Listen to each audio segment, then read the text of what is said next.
I feel like it's an avenue for any of them to like. It's not really street life based. It's not no Nas, like it's not Biggie. It's like this is solely virtual.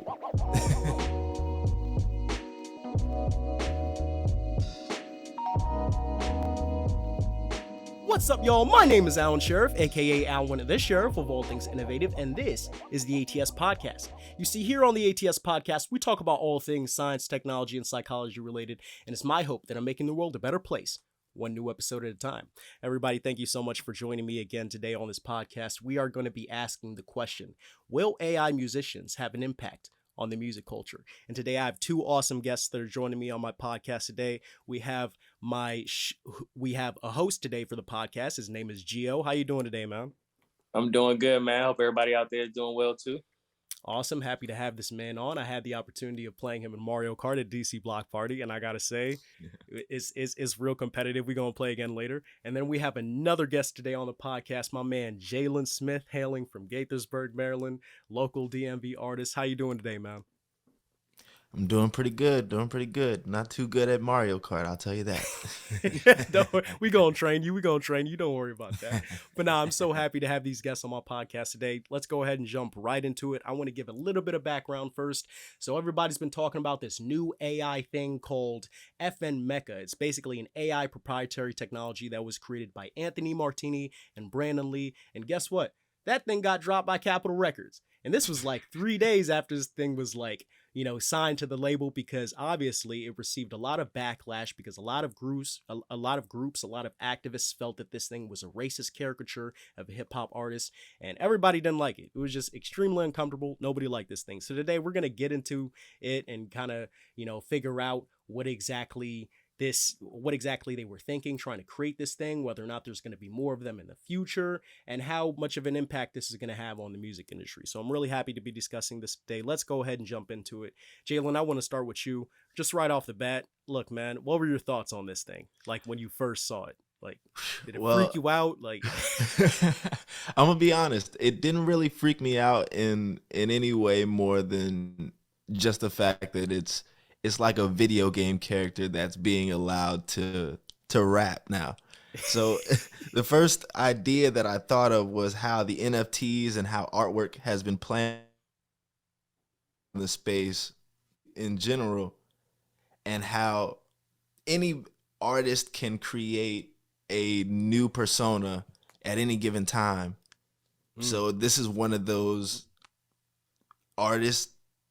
Well, it's probably an artist out there that knows exactly how they can put this into a Fortnite, how can they can put this into Modern Warfare Warzone, or whatever they try to roll out a personality that's like solidified in a game or anywhere you can change currencies. Like that's the main thing I'm thinking is for, where it's like inviting a person to change into kind of like a metaverse version of themselves. We're all pretty in tune to how the metaverse and creating different avatars can, I don't know, either create more traction to an artist, whatever it may be. But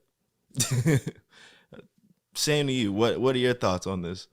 Yeah, I feel you, man. Look, man, just straight up right off the bat, I was a bit intimidated because I knew that this innovation was coming. I just didn't know it was coming this soon. And it's unfortunate that it got rolled out the way that it did, because I know for a fact that it did get canceled solely based off the fact that it was a racist caricature. But imagine if someone had created an AI proprietary technology, right, that was somewhat a bit more classy, a bit more stylistic, kind of like a Nas type of AI. You know what I mean? Yeah. That came with that style, that suit and tie flow. You know what I mean? Yeah. So I mean, there's a lot of questions. That's So for me, that's the only thing that's been lingering in the back of my head, is that this thing solely got taken off the map just because it was a racist caricature. And I think there's going to be many more of these in the future. But I want Gio to hop in here and give his thoughts. I think it solely got created. I don't think that version that you're talking about would ever exist, like that, like a Nas type of avatar for it. Like it literally, it looks like Fortnite and TikTok and Lil Pump had a baby, and like that's the product of it. that's the target Exactly. audience for that though. Like Ah, I see. I'm I see. 30 years Yeah. old. Kind of Like like a why people shock value. producing a digital rapper to me is like what? Like I'm not logging into my computer to look like this is not like that's not for me. Like Facts, facts. it's for a different generation. And so and I feel like it was a lot of that was taken to account. It looks like someone had like a word cloud and they were just pulling out different things like Facts. of what they see on the internet, and it came off as racist because the internet has because it's allowed like white people a larger window into our culture than they had before the internet. Like when Nas was making music, like they were like that was Yeah. a like Nas, Jay-Z when they first were coming up, that was strictly black culture. Like they were like white people were not involved in it. They weren't as aware of it as they Yeah. are now. The internet has allowed them to kind of like look at us from the outside and also kind of try and like put their foot in oftentimes in places they don't belong, and this is just another example of that. I Yeah, respect it's that like the 100%. internet's like a force field.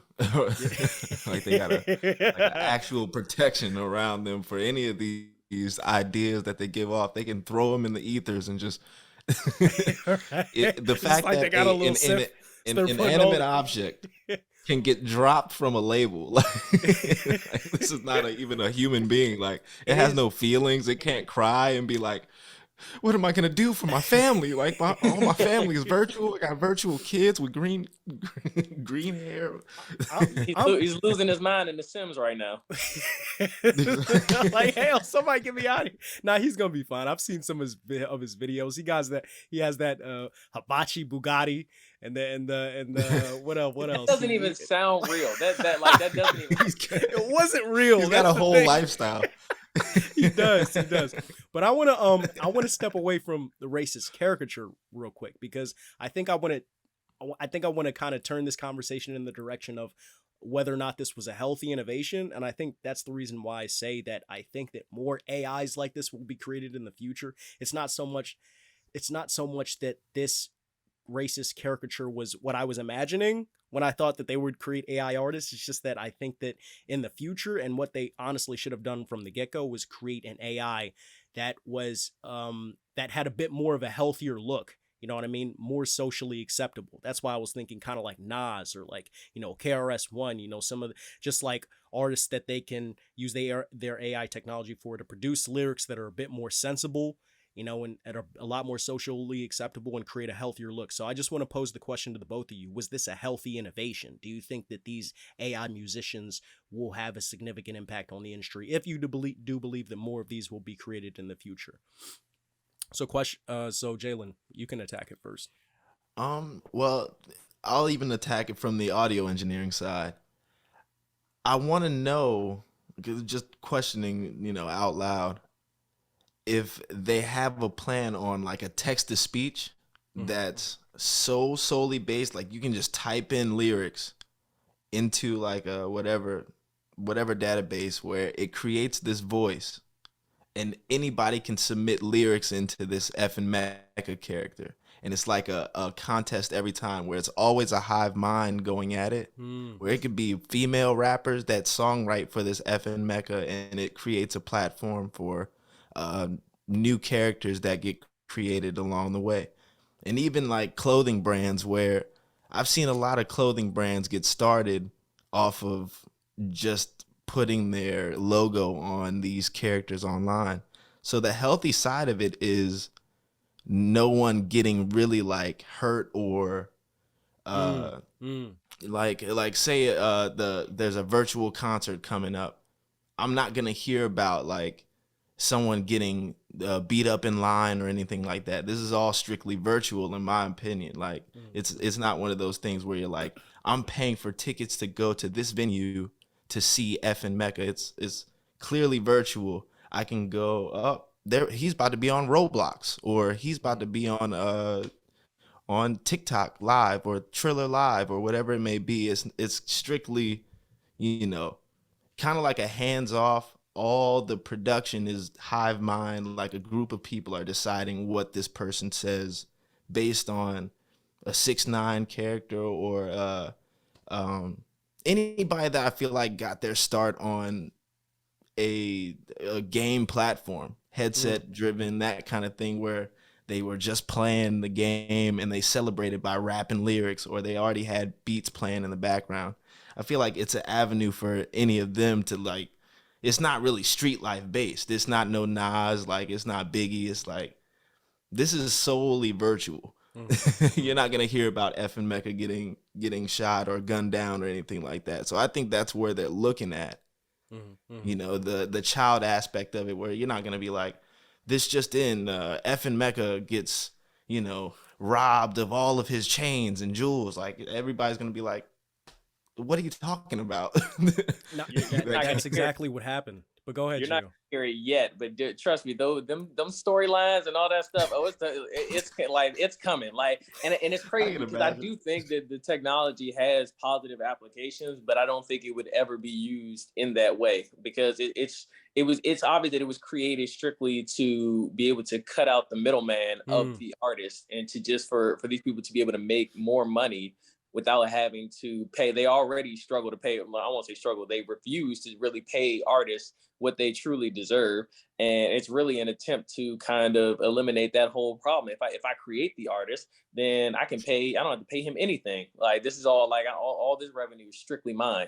But I mean, the technology itself, I do think that it could have positive applications. I mean, pretty sure that there are a lot of artists who may have, whether it be stage fright, or they don't have the look that a lot of these labels and things that put money behind people are into. If you look at, like, most of the, like, in the female rap community, like 90% of the 95% of the ones that are mainstream, the ones that were signed, are incredibly attractive. They are, like, they have a lot of sex appeal, and those are things that aren't necessarily like, you don't really need that to be an artist, but to be an artist that gets promoted, you like, and like, you do, like, that's what they look for. And I do think that these digital avatars could be a way for artists who are just as talented but don't necessarily have that aspect of it, the things that you can't really control, to be able to put their music out there and have it kind of be a vessel for them to reach an audience that maybe wouldn't pay attention to them otherwise. But will it be used that way? No. There definitely will be TMZ articles about FN Meka being shot, like, in Fortnite, and like, is he dead? Is he coming back? Like, and it's like, just because it creates like a whole narrative conversation, and then like bloggers and streamers gonna do articles about it, and it just keeps making content. They absolutely will start making storylines for this man. Listen, like, I'm telling y'all right now, CSI. What y'all don't, I'm telling y'all right now, what y'all don't realize is that they actually did one of those, but it was police brutality, which actually very much re-emphasizes your point, Gio. Because y'all both do know that there was a story that came out not too long ago about, it was a picture of FN Meka being beaten by the police, and literally in the caption, it was just, "Help, police brutality, I'm being beaten, I can't live like this, I'm trying to get out of jail, blah blah blah." Everybody was in the comment section talking about some free FN Meka, free FN Meka. Yeah. It was wild. So the fact that y'all are talking about this right now just goes to show how much, you know, the creators didn't even think about how their behavior, their actions would actually have an impact, you know what I mean, on the negative community, on the Black community, especially with this racist type of this rhetoric, these stereotypes, these things that they're doing. They're obviously not a prominent part of the culture and shouldn't be. These are just problems, you know, that we're dealing with. And so it was disgusting. Exactly what y'all are talking about is literally what they did, which is also probably part of the reason why that, not probably, it's definitely part of the reason why that thing got taken offline. So anyway, yeah, that was disgusting. And I was thinking a lot about what y'all were both saying about how we can try to kind of integrate, you know what I mean, the usability of this AI proprietary technology with, you know, artists at large, and try to figure out how to bridge the gap so that we can work with these things. Like you said, Gio, it's going to be extremely hard. So I don't know if we can see that in the future, but we'll see where it'll fit into society at some point. I want to ask y'all a real quick funny question. Do y'all think that FN Meka is going to make it to XXL? What do you think, Jhalen? Well, I think they already have something in the works when it comes to like a freestyle, but you know he's not going to be really freestyling. I don't imagine him having at least the respect from the general community just based on what Uh-huh. you said, that they can use police brutality on a virtual character. He's gonna come in with a backstory, like he's gonna be a hardened individual in this double XL, like just based on the conversations we have, where Mhm. he'll have a character on any of these games, and just like y'all said, there's gonna be like a virtual Disney version of CSI where they have a whole like deep dive on this character. He has a backstory. I'm trying to tell you, he's gonna have like kids. We're gonna be attached. Like we're gonna be invested in this guy if he does end up on Double XL. Like there's gonna be like some real goosebumps that some kids get by watching this character. I honestly only asked because I was thinking about 6ix9ine. What do you think, Gio? I think he should? Nah, not Absolutely. even should. Do you think? But could he? Just because of the amount of controversy that it would cause. At the end of the day, that would make them money. So, do I think that they would do that? I mean, if the bottom line like, looks good enough, if they feel like, because they're like, that's the thing that's gonna get, like, it's gonna get a lot of clicks. People be like, wait a minute, what? And then like, so I wouldn't put it past him. Like he definitely doesn't Mhm. belong there. If I was an artist in that like freshman class with him, I definitely wouldn't perform. But I mean, I wouldn't put it past him to do it.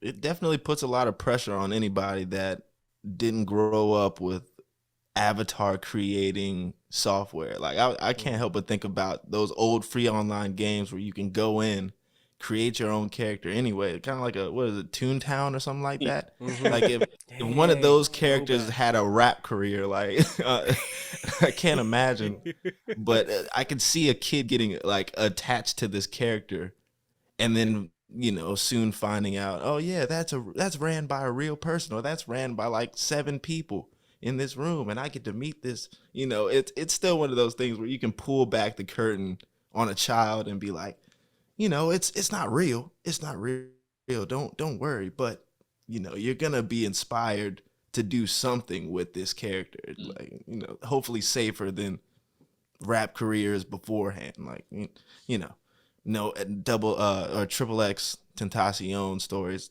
just go, anything going haywire. You It'll know, all be video game based. this is a little off topic, but as soon as you said Toontown, I just recalled the commercial in my head. We just had the random like weird dog dude talking about some Toontown. Like that's the only thing that came to my A head lot of when you said rap that, so voices. it's kind of off Like topic. imagine But Young Thug being like, I wouldn't be here today without Toontown giving me a platform to change my vocals up. It's a little bit more fun. Like you can have a little more fun with an FN Meka character where you just go in where you're like, I can create the voice, I can create the whole lingo. Like he might not just like you said, you could be speaking in Sims language, the all that different stuff. So exactly. I, Did you? you know, we might have to pick up FN Meka just because, just because he's a free agent in the rap game right now. I don't. I'm not sure about this man's future, but we'll see. We'll see. Well, Gio, do you have any questions that you've been thinking about a while that you probably want to pose? I, I, I feel like the problem with a character like FN Meka is that the internet, like social media in particular, has kind of like it's blurred the lines for white people with what black culture and what internet culture is, because there are a lot of times, there's so many examples of things that you see and that white people have appropriated, and then and like their response to, like, someone asked them, like, oh, another white person asked them what's that, and their answer is, oh, it's something that goes on the internet. And so then the older white people here, they just think that this is internet, like this is just what all the kids are doing, when in reality it's a trickle down effect. Like black culture creates the wave, and then all these white kids who are also on the internet, they see it, they imitate it, they get paid for it. Like now it gets more attention because they're white, and so now it just becomes, oh, this is just what the kids are doing on the internet type thing. Like I'm when it was one of those, it was some kids on some dance competition show, and the lady was asking the kid about the dance, and they were like the drop thing, and he was like, "Oh yeah, that's the T-Rex," and it was like, and this was like, "That's the what?" It's like, "Oh yeah, all the kids on the internet doing it's the T-Rex," and he's like giving her a tutorial on national television on a dance that like it TikTok and you wouldn't even know what this was. Like, thanks. Y'all like you. This is ridiculous. It is wild. Maybe Anthony Martini and Brandon Lee, the two who actually came up with FN Meka, maybe they were of that I mean, I doubt it. They're probably way older than us, but I was thinking to myself that they just had to, it's either they were of that generation or they had to have been so immersed in like internet culture that they were like, you know what, this is gonna fly. Like they're gonna love this. Like they're gonna love the fact that our we coded his nationality to be perfect. That's what those lines blurred. Like they probably are incredibly immersed in internet culture, and so that's what like the things like a Lil Pump and like the kind of artists who they're following in 6ix9ine, like their whole following is internet culture. Like Tekashi 6ix9ine was not like on the block like Meek Mill rapping on somebody's camera, and for people like Tekashi 6ix9ine. I remember I watched the documentary. Like he didn't blow up until he heard a bunch of kids and people in Croatia or some random European country was like streaming his music heavy on SoundCloud or wherever he was streaming, and so he flew over there and started doing concerts overseas in Europe before he even blew up in the States. Like they're deaf. Like to create that character and make it look that way. That's you are 1,000% internet. Like you live your life on the internet, and that's why you don't see it. You didn't understand the problem with what you did, but when you did it. Exactly. Well, I love getting your perspectives today, y'all. I really appreciated it. Let's go ahead and give the audience an opportunity to check some of y'all out on the internet. Jhalen, what are some of your socials? Where can people find you? They can find me on Instagram at just Jhalen Smith, JHALEN SMITH. They can also find me on Facebook. It's the same thing. And I am currently not on Twitter for personal reasons. But, you know. What about you, Gio? You can find me on Twitter and Instagram, same handle, _Durant, like Kevin Durant, and Rave with another underscore at the end. But more importantly, you can find me on Instagram at plusultraentertainment.com. Any type of Black nerd events going on in the DMV. If you're locally based, we also travel to different conventions. We definitely love support. Like the block party my man's talking about, when we had the Mario Kart tournament up on the Jumbotron. We were fortunate enough to be able to throw that in DC for the city. That was a really dope experience. So yeah, at Plus Ultra Entertainment, please check us out. Love it. Make sure y'all check both of them out.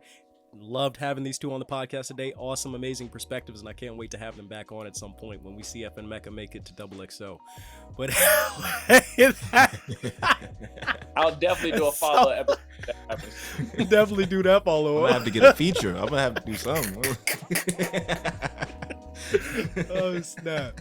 Yeah, thank y'all so much. This is really fun. Thank you for coming on, y'all. Appreciate it. I appreciate you for having me.